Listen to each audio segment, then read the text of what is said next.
probably one of the biggest things that is dangerous to a stallion is obesity. Okay, I'm Steve Jackson. I'm a nutritionist for horses.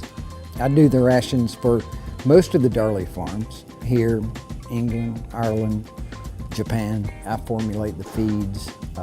We contract with somebody to make those feeds based on specifications.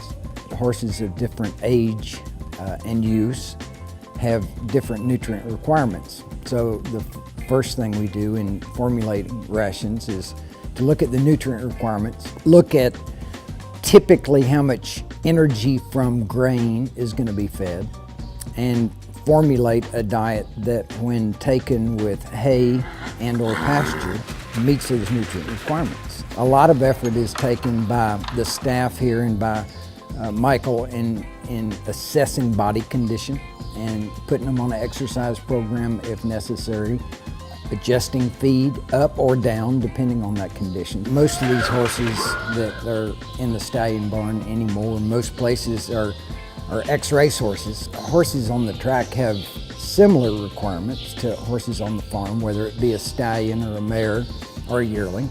It's just the amount of each nutrient that they would require. So for instance, typical racehorse diet is about 15 pounds of feed and 15 pounds of hay.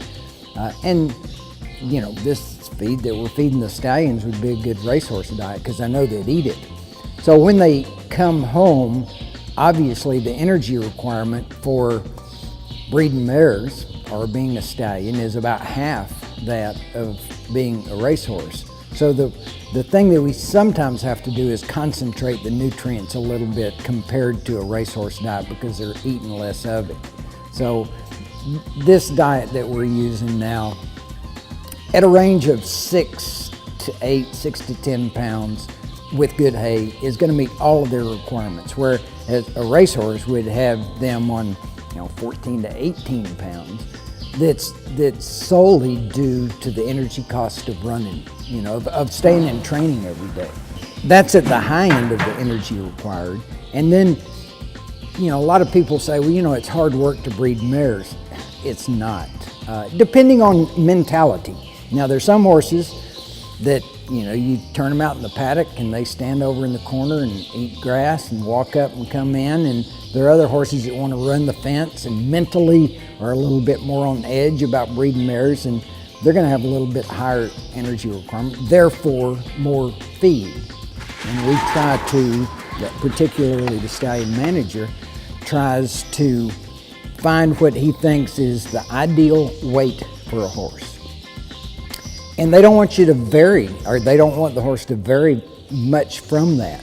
We feel like that there is less soundness problems with a horse that's lighter weight. There are fewer heart attacks. There's less colic. If you keep that horse healthy and in a fairly athletic state, this horse is going to have greater longevity. Most of them are going to show a little bit more vigor in the breeding shed, and they just make healthier horses. We work very, very hard to try to keep these horses in a athletic body weight. We try to get exercise. They go out every day so that they can get some exercise and keep their minds right. Voluntary exercise is very important too.